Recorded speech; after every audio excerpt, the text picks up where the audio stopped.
One reason why the spiritual process has become the mainstay of recluses, that spirituality is not for people who want to be vibrant and alive, because generally a spiritual person means he must be like a goat. He should eat like a goat, he should live like a goat. If you show any life, maybe you're not spiritual. If life's experience has sunk deeper than the physical, you must be much more alive than anybody else. But just the rivers has been propagated for a long time. Because of this, large segments of society have given up the idea of being spiritual, because they think if they have to be spiritual, at least they must eat badly, they must dress badly and they must live badly. If you want to create a situation within you where spirituality is not something that you learn from somebody, but something that you naturally live. I must tell you a story. Are you okay for a story? There were two brothers, a father and two sons rather. As the sons grew up and the father got old, he told them that he is dividing his property into two, equally for both of them. He had large acres of fertile land. In those days, question of dividing the land never arose. It was only a question of dividing the produce. You could only divide the produce that came out of it. You never divide the land as such, because it was unwise to divide the land. Today we are paying for it. Everybody owns half an acre in this country and nothing is productive because we divided the land. So he divided the produce of the land between his two sons equally. One son got married and he had 5 children. The other son never got married. So both of them got equal quantities of grain at the end of the year when the harvest is done. So, the son who was married with children, who had a large family, one day a worm got into his head. You know worms get into your head sometimes? Yeah?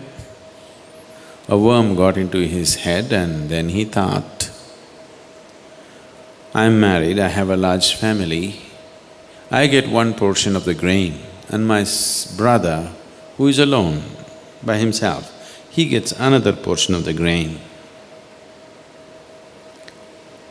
And in a few years, my sons will grow up and they will take care of me. But my brother has nobody, what will he do? He deserves more than me, he thought. So in the night, he filled a sack of grain, carried it and put it in the brother's storage.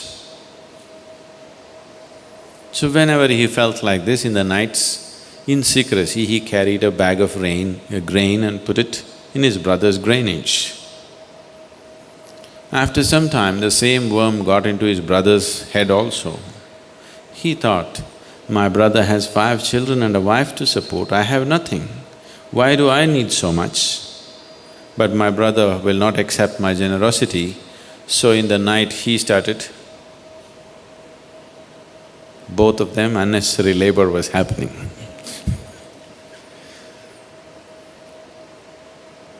So this reverse osmosis was going on for many years. They were getting old. One day both the brothers carrying these bags of grain came and they met at one place. They looked at each other and they realized what's been happening. They felt very embarrassed.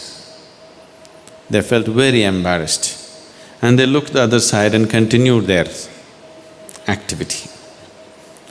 So that spot where they met and they felt very embarrassed, they avoided that spot because it reminded them of their generosity, clandestine generosity, which put them into some discomfort. They passed on and after many years, The townspeople wanted to build a temple, so they were looking for a site where to build it. Then after much searching, they decided that spot where the brothers met in the night, looked at each other and felt totally embarrassed of their own generosity. They felt that's the best place to build the temple. So, if you don't create that space within you, you don't build a temple. If you want to live in a temple, it's very important that you create this much space within you, that somewhere you reach out, where you don't have to. Somewhere you step out of your survival instincts and do something with life. That your life is not all dedicated to instincts of survival. You step out and do something. If that little something doesn't happen in your life, you don't have a space to build temple within yourself. No temple, no divinity. It lives a barren life.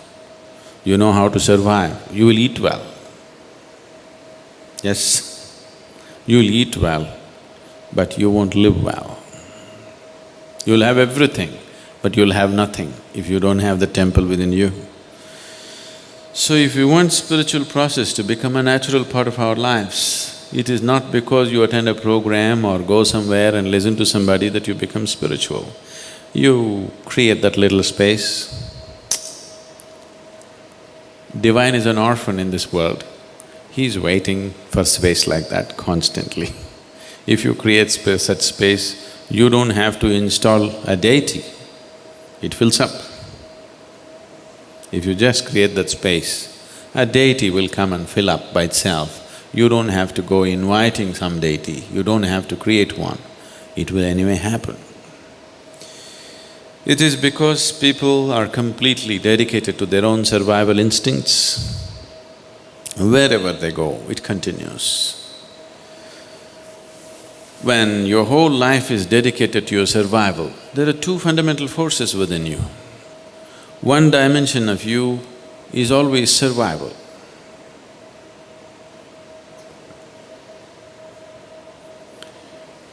Just see every aspect of your life, why you have done what you have done. It's in pursuit of survival, isn't it? When I say survival, survival is on many different levels. Physical survival, psychological survival, emotional survival, financial survival, social survival, any different varieties of survival. But almost everything that you do is for survival, isn't it? Maybe even the spiritual process, because heavenly survival. You want to go there and survive. So as long as the survival instinct is on, it's very natural that you build walls and walls around yourself. It's very natural to do that. But there is also another dimension in you which is constantly wanting to be something more than what you are. If you look at it carefully, it wants to expand in a boundless way. So the process of turning spiritual does not mean turning away from the world, because your idea of the world is just the kind of impressions that you have in your mind. Becoming spiritual means you have deepened the process of life in such a way that it's no more a question of memory, it is no more a question of thought and emotion. Something far deeper than that has begun to happen within you. Something else has started moving within you, which is not of the body or not of the mind. Once a dimension beyond the physical and mental has become a living force within you, then you're spiritual.